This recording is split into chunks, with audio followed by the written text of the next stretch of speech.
Hello, everyone. Jordan from Poison Noises here with another top 5 movies I would recommend to you if you are a musician. Part 4 of the 5-part crossover episode. Man, everyone loves telephone cables for guitar. I don't even like them on my headphones, man. They just get tangled so easily. Not to mention all that impedance loss. There's a nerd reason not to like it. Hi. So, jumping into it. If you haven't been following along, there's 3 other videos kind of demonstrating the same thing I'm doing right now. I made this big Facebook post asking all the people in my circles what movies they would recommend that musicians are must-watch movies, And I got a huge list, kind of consolidated, add some of my own, X'd out some of theirs, and broke it up into 5 different categories. So we've already done music biopics is already covered. We did musical comedies and we did musicals in general. And I think this one is probably the most important to me out of the 5. And this is musical dramas, I guess is what I'm going to call them. These are big. These are films, not movies. That's the way I want to put it. These are real works of art, movies that I think have tremendous staying power, and would totally recommend to literally anyone in the world. Honestly, not even just musical people. These are just good movies. And some of these are, I don't want to say. Controversial is not the right word. It's the word I want to use, but it's not the right word. Some of these are on the border of being a musical comedy or whatever, but they're there's something about them that I think makes them, work for any audience demographic, whatever. What's my shirt today? It is my falling apart, decrepit JHS pedal sucks shirt. I almost don't want to get a new one just because it's falling apart so bad, but it's not even falling apart really in a cool way. It's just that weird, if I rub it too much, the layers come out, you know what I mean? For all the belly rubbing I do. Let's hop into this. So my number 5 place was this movie that came out not too long ago, definitely within the past 10 years, probably within the past 5 years, I would say, is this movie that's called The Sound of Metal. And this one hit me hard emotionally, just because it is about a drummer who gets not even tinnitus. He just goes completely deaf from not wearing ear protection. Kind of over time, it comes and goes until one day it just goes. And it's scary. Now, I am a big ear protection guy. I carry earplugs with me literally everywhere I go. And I wasn't for a long time till I got to New York City and started going to audio school. And I took the train. Train is loud when it's coming in. Those rails are bad. So I started using just headphones. And then it became more of actually just having earplugs at concerts and stuff like that, which despite my kicking and screaming, I do every time I go now, which is nuts. Unless I'm working the gig, then I can't. I have to actually hear the sound, which I don't do too much anymore, so my ears can thank me for that. This movie has a really cool scene in it where he gets a cochleotic implant. And people who don't know what that is, it's when they literally connect a wire to your cochlea, which is the bone that vibrates in your head that lets you hear stuff. And they connect it to an external microphone and put that microphone in your ear. And it shows you what that would sound like had you not the ability to hear normally, and that was your only option. And I don't know how accurate it is, but it was just really jaw-dropping for me to hear that, I guess.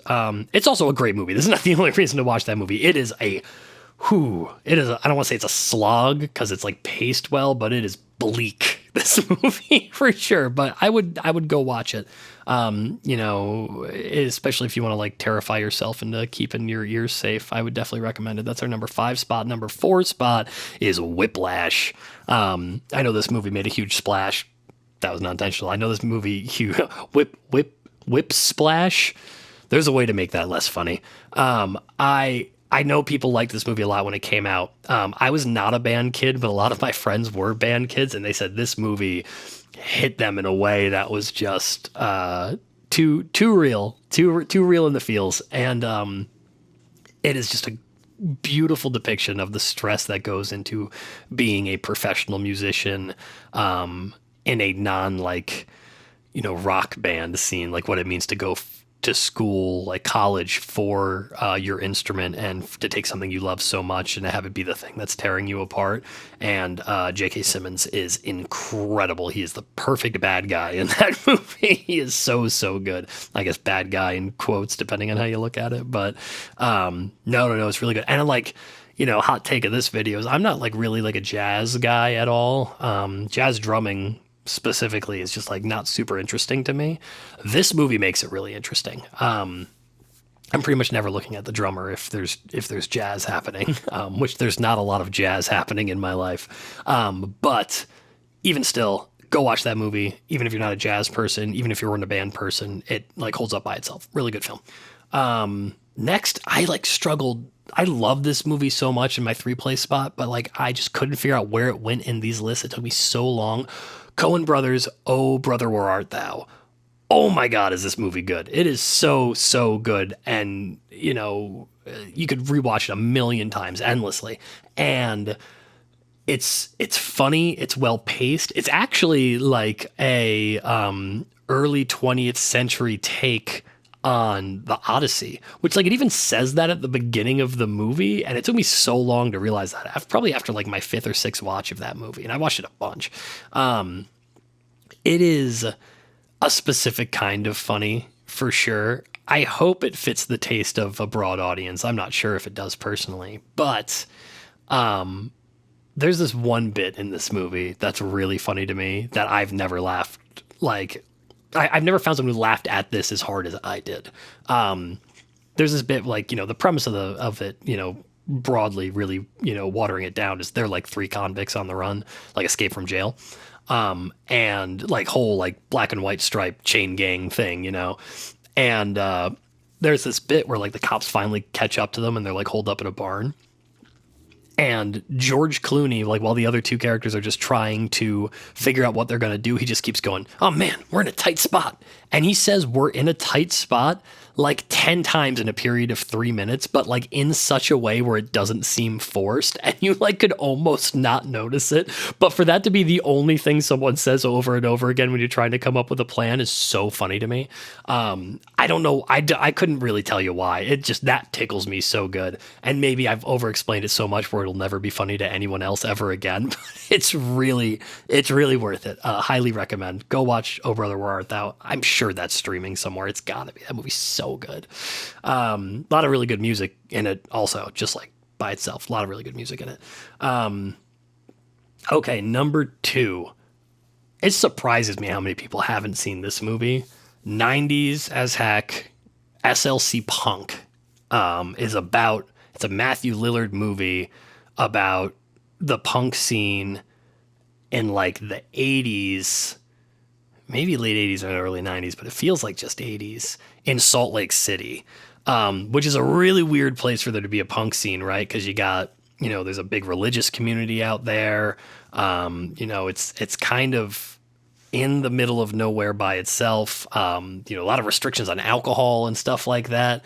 A lot of rednecks is the word that they use for people they don't like, but it's just a really cool movie that shows you like a depiction of the punk community and like where it is wholesome, where it's aggressive, the different versions of punk people, how you don't have to look punk to be punk. Jason Segel's in this movie and plays this character named Mike. And it's like one of my favorite scenes in the movie is he's kind of doing it like breaking the fourth wall. Like Matthew Lillard's like introducing you to like everyone in the scene.